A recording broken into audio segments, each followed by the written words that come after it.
ಇವತ್ತು ನವರಾತ್ರಿಯ 4ನೇ ದಿನ. ಇಂದು ಕೂಷ್ಮಾಂಡ ದೇವಿಯ ಆರಾಧನೆ ಮಾಡಲಾಗುತ್ತೆ. ಹಾಗಿದ್ರೆ ಈ ಕೂಷ್ಮಾಂಡ ದೇವಿ ಯಾರು? ಈಕೆಯ ಜನನ ಯಾವ ಉದ್ದೇಶಕ್ಕೆ ಆಯಿತು ಅಂತ ಆಧ್ಯಾತ್ಮಿಕ ಚಿಂತಕಿ BV ಆರತಿ ಅವರು ರಿಪಬ್ಲಿಕ್ ಕನ್ನಡದ ಮೂಲಕ ತಿಳಿಸಿಕೊಟ್ಟಿದ್ದಾರೆ. ಬನ್ನಿ ನೋಡ್ಕೊಂಡು ಬರೋಣ.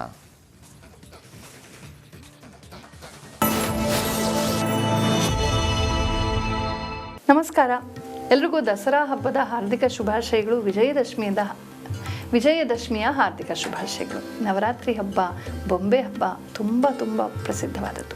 ಸಮಗ್ರ ಭಾರತ ವರ್ಷದ ಮೂಲೆಗಳಲ್ಲಿ ಹಿಂದಿನ ನಮ್ಮ ಅಖಂಡ ಭಾರತ ಯಾವುದಿತ್ತು ಆ ಕಡೆ ಅಫ್ಘಾನಿಸ್ತಾನ್, ಪರ್ಷಿಯಾಯಿಂದ ಈ ಕಡೆ ಕಂಬೋಡಿಯಾವರೆಗೂ, ಮೇಲೆ ಟಿಬೆಟ್ಟಿಂದ ಕೆಳಗೆ ಶ್ರೀಲಂಕಾವರೆಗೂ ಈ ಕಚಡ ಆಕ್ರಮಣಕಾರರು ಬಂದು ನಮ್ಮ ತುಂಡರಿಸುವ ಮುಂಚೆ ಎಲ್ಲವೂ ಒಂದಾಗಿ ಸರ್ವತ್ರ ಈ ಅದ್ಭುತವಾದಂಥ ಶರನ್ನವರಾತ್ರೋತ್ಸವದ ಆಚರಣೆ ಒಂದಲ್ಲ ಒಂದು ರೀತಿ ಆಗ್ತಿತ್ತು ಪ್ರಾದೇಶಿಕ ವೈವಿಧ್ಯಗಳಿಂದ. ಹಾಗೆ ಭಾರತ ಜನನಿಯ ತನುಜಾತೆಯಾದಂಥ ಕರ್ನಾಟಕ ಮಾತೆಯ ಅಂತರಂಗವಾದಂಥ ಮೈಸೂರಿನಲ್ಲಿ ವಿಶೇಷವಾದಂಥ ದಸರಾ ಆಚರಣೆ ಮಾಡ್ತೀವಿ. ಈ ದಸರಾ 9 ದಿನಗಳನ್ನು ನವರಾತ್ರಿ ಅಂತ ಕರೆದ್ರೆ ವಿಜಯದಶಮಿ ಸೇರಿಸಿ 10 ದಿನ ಮಾಡಿದ್ದನ್ನು ದಸರಾ ಅಂತ ಹೇಳುವಂಥದ್ದು ಒಂದು ಪದ್ಧತಿ. ಇವತ್ತು ನವರಾತ್ರದ 4ನೇ ದಿನ. ನವದುರ್ಗೆಯರನ್ನು ಪೂಜೆ ಮಾಡ್ತೀವಿ. ವಿಶೇಷವಾಗಿ ನವರಾತ್ರದಲ್ಲಿ ಇನ್ನೂ ನಾನಾ ರೂಪಗಳಲ್ಲಿ ಪೂಜೆ ಮಾಡ್ತೀವಿ. ನವದುರ್ಗೆಯರನ್ನು ಆರಾಧಿಸುವುದು ಬಹಳ ಪ್ರಸಿದ್ಧವಾದಂಥ ಒಂದು ಪದ್ಧತಿ. 1ನೇ ದಿನ ಶೈಲಪುತ್ರಿಯನ್ನಾಗಿ, 2ನೇ ದಿನ ಬ್ರಹ್ಮಚಾರಿಣಿಯಾಗಿ, 3ನೇ ದಿನ ಚಂದ್ರಘಂಟೆ ಮದುವೆ ಹೆಣ್ಣಾಗಿ, 4ನೇ ದಿನ ಇವತ್ತು ನಾವು ಜಗನ್ಮಾತೆಯನ್ನು ಕೂಷ್ಮಾಂಡ ರೂಪದಲ್ಲಿ ಪೂಜೆ ಮಾಡ್ತೀವಿ. ಕೂಷ್ಮ ಅಂತಂದರೆ ಸೂಕ್ಷ್ಮ ಅಂತ ಅರ್ಥ, ಅಂಡ ಅಂದರೆ ಅಂಡ ಬೀಜ ಅಂತ. ಹೀಗೆ ಅತ್ಯಂತ ಸೂಕ್ಷ್ಮವಾದ ಬೀಜದ ರೂಪದಲ್ಲಿ ಸಮಸ್ತ ಬ್ರಹ್ಮಾಂಡವನ್ನು ತನ್ನ ಗರ್ಭದಲ್ಲಿ ಹೊಂದಿರುವಂಥ ಮಹಾತಾಯಿ, ಬ್ರಹ್ಮಾಂಡದ ತಾಯಿ, ಸಕಲ ಬ್ರಹ್ಮಾಂಡದ ಜನನಿಯೇ ಈ ಕೂಷ್ಮಾಂಡ ದೇವಿ. ಆ ಬ್ರಹ್ಮಕೀಟ ಜನನಿ. ಈ ಜಗತ್ತಲ್ಲಿರುವ ಸರ್ವಸ್ವವು ಅವಳದೇ ಒಂದು ಉತ್ಪತ್ತಿ. ಆದರೆ ಅದೆಲ್ಲವೂ ಅವಳೊಳಗೆ ಇದೆ. ಅದನ್ನು ಹುಟ್ಟಿಸಿ, ತಾನೇ ಧರಿಸಿ, ತಾನೇ ಲಯಗೊಳಿಸುವಂಥ ಸೃಷ್ಟಿ ಸ್ಥಿತಿ ಲಯ ಕಾರಿಣಿ ಜಗನ್ಮಾತೆ. ಅಂತಹ ಕೂಷ್ಮಾಂಡ ದೇವಿ ಮಾತೃತ್ವದ ಸಂಕೇತವಾಗಿದ್ದಾಳೆ.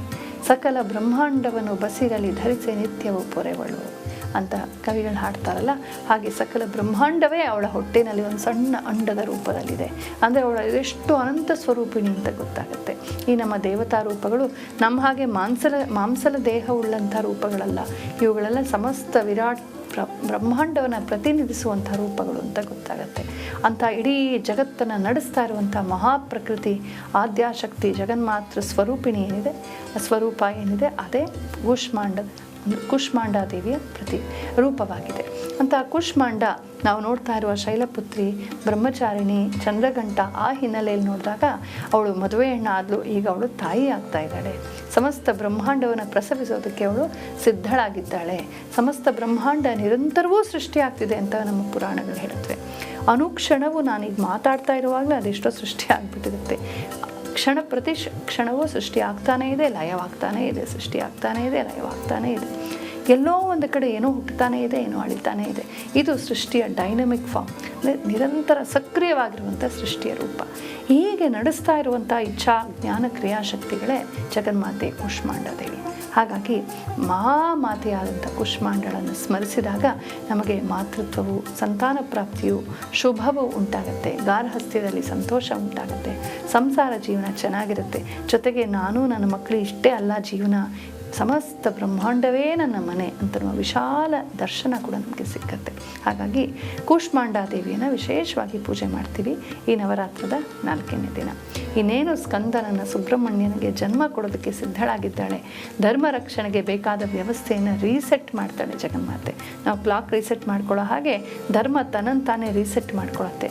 ದುಷ್ಕರ್ಮಿಗಳು ಹಠಾಟೋಪ ಅವರು ಜಾಸ್ತಿ ಆದಾಗ, ಈ ನಮ್ಮ ದೇಶ ಧರ್ಮಗಳನ್ನು ನಾಶ ಮಾಡುವ ಪ್ರಯತ್ನಗಳಾದಾಗ ಧರ್ಮ ನೋಡೋಷ್ಟು ನೋಡುತ್ತೆ, ಕೊನೆಗೆ ಎಲ್ಲವನ್ನು ರೀಸೆಟ್ ಮಾಡುತ್ತೆ. ದುಷ್ಟ ದಮನ ಶಿಷ್ಟ ರಕ್ಷಣೆ ಆಗೇ ಆಗುತ್ತೆ. ಅಂಥ ಆ ದುಷ್ಟ ದಮನ ಶಿಷ್ಟ ರಕ್ಷಣೆಗೆ ಒಳ್ಳೆ ನಾಯಕತ್ವ ಬೇಕು. ಅಂಥ ನಾಯಕತ್ವವನ್ನು ಹುಟ್ಟಿಸೋದಕ್ಕೆ, ಸ್ಕಂದನನ್ನು ಹುಟ್ಟಿಸೋದಕ್ಕೆ, ಸ್ಕಂದ ಮಾತಾ ಆಗೋದಕ್ಕೆ ಪೂರ್ವದಲ್ಲಿ ಅವಳು ಗರ್ಭಿಣಿಯಾಗಿದ್ದಾಳೆ. ಅಂಥ ಬ್ರಹ್ಮಾಂಡವನ್ನು ಅಥವಾ ಬ್ರಹ್ಮಾಂಡ ನಾಯಕನನ್ನು ಪ್ರಸವಿಸೋದಕ್ಕೆ ಅವಳು ಸಿದ್ಧಳಾಗಿದ್ದಾಳೆ ಅನ್ನೋ ಅರ್ಥವೂ ಬರುತ್ತೆ. ಅಂಥ ಕೂಷ್ಮಾಂಡ ದೇವಿ ನಮಗೆಲ್ಲ ಶುಭವನ್ನುಂಟು ಮಾಡಲಿ. ನಮಸ್ಕಾರ. ಇವತ್ತು ನವರಾತ್ರಿಯ 4ನೇ ದಿನ. ಇಂದು ಕೂಷ್ಮಾಂಡ ದೇವಿಯ ಆರಾಧನೆ ಮಾಡಲಾಗುತ್ತೆ. ಹಾಗಿದ್ರೆ ಈ ಕೂಷ್ಮಾಂಡ ದೇವಿ ಯಾರು? ಈಕೆಯ ಜನನ ಯಾವ ಉದ್ದೇಶಕ್ಕೆ ಆಯಿತು ಅಂತ ಆಧ್ಯಾತ್ಮಿಕ ಚಿಂತಕಿ BV ಆರತಿ ಅವರು ರಿಪಬ್ಲಿಕ್ ಕನ್ನಡದ ಮೂಲಕ ತಿಳಿಸಿಕೊಟ್ಟಿದ್ದಾರೆ. ಬನ್ನಿ ನೋಡ್ಕೊಂಡು ಬರೋಣ.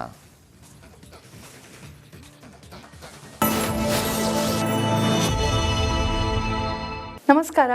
ಎಲ್ರಿಗೂ ದಸರಾ ಹಬ್ಬದ ಹಾರ್ದಿಕ ಶುಭಾಶಯಗಳು. ವಿಜಯದಶಮಿಯ ಹಾರ್ದಿಕ ಶುಭಾಶಯಗಳು. ನವರಾತ್ರಿ ಹಬ್ಬ, ಬೊಂಬೆ ಹಬ್ಬ ತುಂಬ ಪ್ರಸಿದ್ಧವಾದದ್ದು. ಸಮಗ್ರ ಭಾರತ ವರ್ಷದ ಮೂಲೆ ಮೂಲೆಗಳಲ್ಲಿ ಹಿಂದಿನ ನಮ್ಮ ಅಖಂಡ ಭಾರತ ಯಾವುದಿತ್ತು ಆ ಕಡೆ ಅಫ್ಘಾನಿಸ್ತಾನ್, ಪರ್ಷಿಯಾದಿಂದ ಈ ಕಡೆ ಕಂಬೋಡಿಯಾವರೆಗೂ, ಮೇಲೆ ಟಿಬೆಟ್ಟಿಂದ ಕೆಳಗೆ ಶ್ರೀಲಂಕಾವರೆಗೂ ಈ ಕಚಡ ಆಕ್ರಮಣಕಾರರು ಬಂದು ನಮ್ಮ ತುಂಡರಿಸುವ ಮುಂಚೆ ಎಲ್ಲವೂ ಒಂದಾಗಿ ಸರ್ವತ್ರ ಈ ಅದ್ಭುತವಾದಂಥ ಶರನ್ನವರಾತ್ರೋತ್ಸವದ ಆಚರಣೆ ಒಂದಲ್ಲ ಒಂದು ರೀತಿ ಆಗ್ತಿತ್ತು ಪ್ರಾದೇಶಿಕ ವೈವಿಧ್ಯಗಳಿಂದ. ಹಾಗೆ ಭಾರತ ಜನನಿಯ ತನುಜಾತೆಯಾದಂಥ ಕರ್ನಾಟಕ ಮಾತೆಯ ಅಂತರಂಗವಾದಂಥ ಮೈಸೂರಿನಲ್ಲಿ ವಿಶೇಷವಾದಂಥ ದಸರಾ ಆಚರಣೆ ಮಾಡ್ತೀವಿ. ಈ ದಸರಾ 9 ದಿನಗಳನ್ನು ನವರಾತ್ರಿ ಅಂತ ಕರೆದ್ರೆ ವಿಜಯದಶಮಿ ಸೇರಿಸಿ 10 ದಿನ ಮಾಡಿದ್ದನ್ನು ದಸರಾ ಅಂತ ಹೇಳುವಂಥದ್ದು ಒಂದು ಪದ್ಧತಿ. ಇವತ್ತು ನವರಾತ್ರದ 4ನೇ ದಿನ. ನವದುರ್ಗೆಯರನ್ನು ಪೂಜೆ ಮಾಡ್ತೀವಿ. ವಿಶೇಷವಾಗಿ ನವರಾತ್ರದಲ್ಲಿ ಇನ್ನು ನಾನಾ ರೂಪಗಳಲ್ಲಿ ಪೂಜೆ ಮಾಡ್ತೀವಿ. ನವದುರ್ಗೆಯರನ್ನು ಆರಾಧಿಸುವುದು ಬಹಳ ಪ್ರಸಿದ್ಧವಾದಂಥ ಒಂದು ಪದ್ಧತಿ. 1ನೇ ದಿನ ಶೈಲಪುತ್ರಿಯನ್ನಾಗಿ, 2ನೇ ದಿನ ಬ್ರಹ್ಮಚಾರಿಣಿಯಾಗಿ, 3ನೇ ದಿನ ಚಂದ್ರಘಂಟೆ ಮದುವೆ ಹೆಣ್ಣಾಗಿ, 4ನೇ ದಿನ ಇವತ್ತು ನಾವು ಜಗನ್ಮಾತೆನ ಕೂಷ್ಮಾಂಡ ರೂಪದಲ್ಲಿ ಪೂಜೆ ಮಾಡ್ತೀವಿ. ಕೂಷ್ಮ ಅಂತಂದರೆ ಸೂಕ್ಷ್ಮ ಅಂತ ಅರ್ಥ, ಅಂಡ ಅಂದರೆ ಅಂಡ ಬೀಜ ಅಂತ. ಹೀಗೆ ಅತ್ಯಂತ ಸೂಕ್ಷ್ಮವಾದ ಬೀಜದ ರೂಪದಲ್ಲಿ ಸಮಸ್ತ ಬ್ರಹ್ಮಾಂಡವನ್ನು ತನ್ನ ಗರ್ಭದಲ್ಲಿ ಹೊಂದಿರುವಂಥ ಮಹಾತಾಯಿ, ಬ್ರಹ್ಮಾಂಡದ ತಾಯಿ, ಸಕಲ ಬ್ರಹ್ಮಾಂಡದ ಜನನಿಯೇ ಈ ಕೂಷ್ಮಾಂಡ ದೇವಿ. ಆ ಬ್ರಹ್ಮಕೀಟ ಜನನಿ. ಈ ಜಗತ್ತಲ್ಲಿರುವ ಸರ್ವಸ್ವವೂ ಅವಳದೇ ಒಂದು ಉತ್ಪತ್ತಿ. ಆದರೆ ಅದೆಲ್ಲವೂ ಅವಳೊಳಗೆ ಇದೆ. ಅದನ್ನು ಹುಟ್ಟಿಸಿ ತಾನೇ ಧರಿಸಿ ತಾನೇ ಲಯಗೊಳಿಸುವಂಥ ಸೃಷ್ಟಿ ಸ್ಥಿತಿ ಲಯಕಾರಿಣಿ ಜಗನ್ಮಾತೆ. ಅಂತಹ ಕೂಷ್ಮಾಂಡ ದೇವಿ ಮಾತೃತ್ವದ ಸಂಕೇತವಾಗಿದ್ದಾಳೆ. ಸಕಲ ಬ್ರಹ್ಮಾಂಡವನ್ನು ಬಸಿರಲಿ ಧರಿಸಿ ನಿತ್ಯವೂ ಪೊರೆವಳು ಅಂತ ಕವಿಗಳು ಹಾಡ್ತಾರಲ್ಲ, ಹಾಗೆ ಸಕಲ ಬ್ರಹ್ಮಾಂಡವೇ ಅವಳ ಹೊಟ್ಟೆನಲ್ಲಿ ಒಂದು ಸಣ್ಣ ಅಂಡದ ರೂಪದಲ್ಲಿದೆ. ಅಂದರೆ ಅವಳ ಎಷ್ಟು ಅನಂತ ಸ್ವರೂಪಿಣಿ ಅಂತ ಗೊತ್ತಾಗುತ್ತೆ. ಈ ನಮ್ಮ ದೇವತಾ ರೂಪಗಳು ನಮ್ಮ ಹಾಗೆ ಮಾಂಸಲ ದೇಹವುಳ್ಳಂಥ ರೂಪಗಳಲ್ಲ.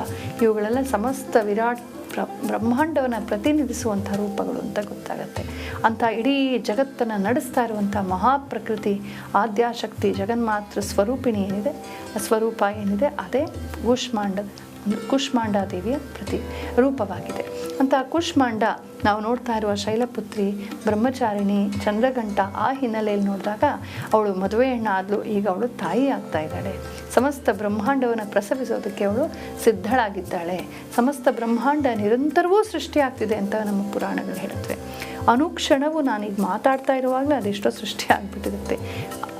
ಪ್ರತಿ ಕ್ಷಣವೂ ಸೃಷ್ಟಿ ಆಗ್ತಾನೇ ಇದೆ, ಲಯವಾಗ್ತಾನೇ ಇದೆ, ಸೃಷ್ಟಿ ಆಗ್ತಾನೇ ಇದೆ, ಲಯವಾಗ್ತಾನೇ ಇದೆ.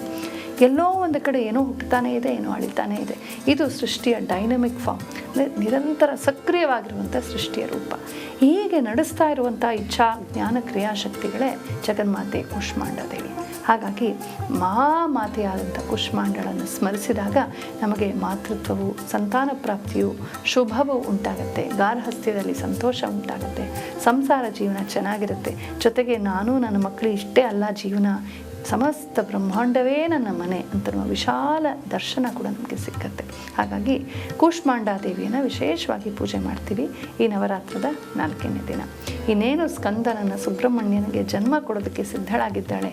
ಧರ್ಮ ರಕ್ಷಣೆಗೆ ಬೇಕಾದ ವ್ಯವಸ್ಥೆಯನ್ನು ರೀಸೆಟ್ ಮಾಡ್ತಾಳೆ ಜಗನ್ಮಾತೆ. ನಾವು ಕ್ಲಾಕ್ ರೀಸೆಟ್ ಮಾಡ್ಕೊಳ್ಳೋ ಹಾಗೆ ಧರ್ಮ ತನ್ನಂತಾನೇ ರೀಸೆಟ್ ಮಾಡ್ಕೊಳತ್ತೆ. ದುಷ್ಕರ್ಮಿಗಳು ಹಠಾಟೋಪ ಅವರು ಜಾಸ್ತಿ ಆದಾಗ, ಈ ನಮ್ಮ ದೇಶ ಧರ್ಮಗಳನ್ನು ನಾಶ ಮಾಡುವ ಪ್ರಯತ್ನಗಳಾದಾಗ ಧರ್ಮ ನೋಡೋಷ್ಟು ನೋಡುತ್ತೆ, ಕೊನೆಗೆ ಎಲ್ಲವನ್ನು ರೀಸೆಟ್ ಮಾಡುತ್ತೆ. ದುಷ್ಟ ದಮನ ಶಿಷ್ಟ ರಕ್ಷಣೆ ಆಗೇ ಆಗುತ್ತೆ. ಅಂಥ ಆ ದುಷ್ಟ ದಮನ ಶಿಷ್ಟ ರಕ್ಷಣೆಗೆ ಒಳ್ಳೆ ನಾಯಕತ್ವ ಬೇಕು. ಅಂಥ ನಾಯಕತ್ವವನ್ನು ಹುಟ್ಟಿಸೋದಕ್ಕೆ, ಸ್ಕಂದನನ್ನು ಹುಟ್ಟಿಸೋದಕ್ಕೆ, ಸ್ಕಂದ ಮಾತಾ ಆಗೋದಕ್ಕೆ ಪೂರ್ವದಲ್ಲಿ ಅವಳು ಗರ್ಭಿಣಿಯಾಗಿದ್ದಾಳೆ. ಅಂಥ ಬ್ರಹ್ಮಾಂಡವನ್ನು ಅಥವಾ ಬ್ರಹ್ಮಾಂಡ ನಾಯಕನನ್ನು ಪ್ರಸವಿಸೋದಕ್ಕೆ ಅವಳು ಸಿದ್ಧಳಾಗಿದ್ದಾಳೆ ಅನ್ನೋ ಅರ್ಥವೂ ಬರುತ್ತೆ. ಅಂಥ ಕೂಷ್ಮಾಂಡ ದೇವಿ ನಮಗೆಲ್ಲ ಶುಭವನ್ನುಂಟು ಮಾಡಲಿ. ನಮಸ್ಕಾರ.